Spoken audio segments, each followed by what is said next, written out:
ചെമ്പനീർ പൂവിന്റെ പുതുപുത്തൻ വിശേഷത്തിലേക്ക് എല്ലാവർക്കും സ്വാഗതം. അങ്ങനെ രാത്രി സച്ചി കുടിച്ച് വീട്ടിലേക്ക് വരികയാണ്. തുടർന്ന് സുധി കല്യാണത്തിന്റെ അന്ന് ഓടിപ്പോയതെല്ലാം സച്ചി വിളിച്ചു പറയാൻ തുടങ്ങുന്നുണ്ട് കേട്ടോ. ശേഷം അവിടെ വെച്ചിരിക്കുന്ന പാൽ ഗ്ലാസ്സില് വിരലൊക്കെ മുക്കുന്നുണ്ട് കേട്ടോ സച്ചി. തുടർന്ന് സച്ചി തന്നെ ആ പാലെടുത്ത് കുടിക്കുക കാണുമ്പോൾ അത് നിനക്ക് കുടിക്കാൻ വെച്ച പാലൊന്നുമല്ല, ശ്രുതിക്ക് കുടിക്കാൻ വേണ്ടി വെച്ചതാണ് എന്നൊക്കെ ചന്ദ്ര പറയുമ്പോൾ എന്റെ ഭാര്യയ്ക്ക് വേണ്ടി കുടിക്കാൻ വെച്ചതാണെന്ന് സുധി പറയുമ്പോ അതില് പേരൊന്നും എഴുതി വെച്ചിട്ടില്ലല്ലോ എന്ന് തിരിച്ചു മറുപടി കൊടുക്കുന്നുണ്ടല്ലോ സച്ചി. ശ്രുതി ജോലി കഴിഞ്ഞ് ക്ഷീണിച്ച് വന്നിരിക്കുകയാണ്, അല്ലാതെ നിന്റെ ഭാര്യയെ പോലെ വീട്ടിൽ വെറുതെ ഇരുന്ന് ഉറങ്ങുകയല്ല, ബദാമും കുങ്കുമപ്പൂവും ഒക്കെ ചേർത്ത് മിക്സ് ചെയ്ത് വെച്ചിരിക്കുന്ന പാലായിരുന്നു എന്നെല്ലാം ചന്ദ്ര പറയുന്നത് കേട്ട് വല്ലാതെ തന്നെ സങ്കടമാവുന്നുണ്ട് കേട്ടോ രേവതിക്ക്. തുടർന്ന് രേവതി സച്ചിയെ റൂമിലേക്ക് കൊണ്ടുപോകാനൊക്കെ ചന്ദ്ര രേവതിയോട് പറയുമ്പോൾ രേവതി സച്ചിയെ കൈപിടിച്ച് റൂമിലേക്ക് പോകാന്ന് പറഞ്ഞ് വിളിക്കുന്നുണ്ടെങ്കിലും എന്നിൽ നിന്ന് എല്ലാം മറച്ചു വെച്ചല്ലേ, ഞാനൊരു വിഡ്ഢിയെ പോലെ ആയി എന്ന് പറഞ്ഞുകൊണ്ട് രേവതിക്ക് നേരെ പൊട്ടിത്തെറിക്കുന്നുണ്ട് കേട്ടോ സച്ചി. ഇതേ സമയം രവീന്ദ്രനും അവിടേക്ക് വരുന്നുണ്ട്. എന്താണ് സച്ചി, നീ കുടിച്ചോ എന്നൊക്കെ രവീന്ദ്രൻ ചോദിക്കുമ്പോൾ അമ്മ പാല് ബദാമും കുങ്കുമപ്പൂ ഒക്കെ ചേർത്ത് വെച്ചിരുന്ന പാല് കുടിച്ചു എന്നൊക്കെ സച്ചി പറയുന്നുണ്ട് കേട്ടോ അച്ഛനോടായിട്ട്. തുടർന്ന് രവീന്ദ്രനോടായിട്ട് രവിയേട്ടന് മനസ്സിലായില്ല, ഇവന്റെ അടുത്ത് പോലും നിൽക്കാൻ പറ്റുന്നില്ല എന്നൊക്കെ ചന്ദ്ര പറയുന്നുണ്ട് കേട്ടോ.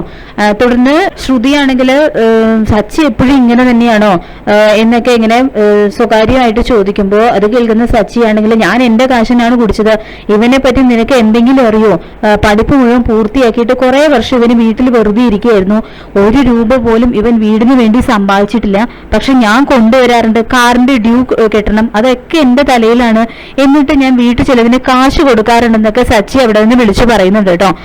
തുടർന്ന് ഇത് കേൾക്കുന്ന ചന്ദ്രയാണെങ്കിൽ നീ അവൻ പറഞ്ഞൊന്നും കേൾക്കണ്ട, അവനിങ്ങനെ കുടിച്ചിട്ട് ഓരോന്ന് വിളിച്ചു പറയുകയാണെന്നൊക്കെ ചന്ദ്രമതി പറയുന്നുണ്ട്. തുടർന്ന് സുധീം ഈ വീടിന് വേണ്ടി കാശ് കൊടുക്കാറുണ്ടെന്നൊക്കെ ചന്ദ്രമതി പറയുമ്പോ ഉണ്ട്, തരാറുണ്ട്, അവൻ ഇട്ടിരിക്കുന്ന ഈ ഷർട്ട് പോലും ഇവൻ സ്വന്തമായിട്ട് വാങ്ങിച്ചിട്ടില്ല എന്ന് തുറന്നടിക്കുന്നുണ്ട് കേട്ടോ സച്ചി.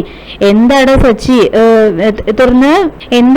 എന്ന് അച്ഛൻ വീണ്ടും ചോദിക്കുമ്പോൾ മനസ്സ് വല്ലാതെ വിഷമിക്കുന്നു അച്ഛാ, അതിന്റെ മരുന്നാണ് കഴിച്ചത് എന്ന് സച്ചി അച്ഛനോട് പറയുന്നുണ്ട്.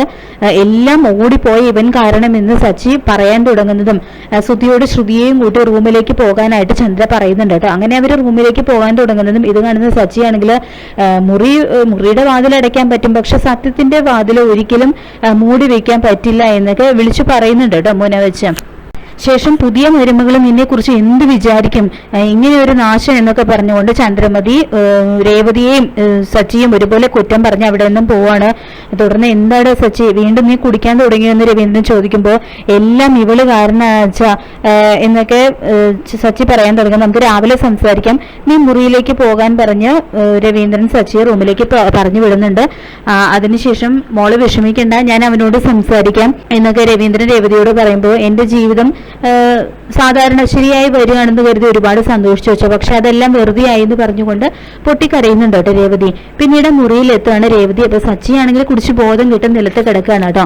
പിറ്റേന്ന് രാവിലെ സവാരിക്ക് പോകാനായിട്ട് തയ്യാറാവുകയാണ് സച്ചി. അപ്പൊ ഇതേ സമയം രേവതി വന്നിട്ട് എനിക്ക് നിങ്ങളോട് കുറച്ച് സംസാരിക്കാനുണ്ട്, രാത്രി തന്നെ സംസാരിക്കണമെന്ന് വിചാരിച്ചായിരുന്നു, ആ ഗജാനന്ദനാണ് എല്ലാത്തിനും കാരണം എന്ന് ഞാൻ പറയാതിരുന്നതല്ലേ നിങ്ങൾക്ക് ദേഷ്യം വന്നത്, നിങ്ങൾക്ക് എന്നോട് ഞാൻ അതെല്ലാം അന്ന് തന്നെ പറഞ്ഞിരുന്നെങ്കിൽ നിങ്ങൾ ആ ഗജാനന്ദനെ കൊല്ലുമായിരുന്നില്ലേ എല്ലാം തിരിച്ചു ചോദിക്കുന്നുണ്ട് കേട്ടോ രേവതി.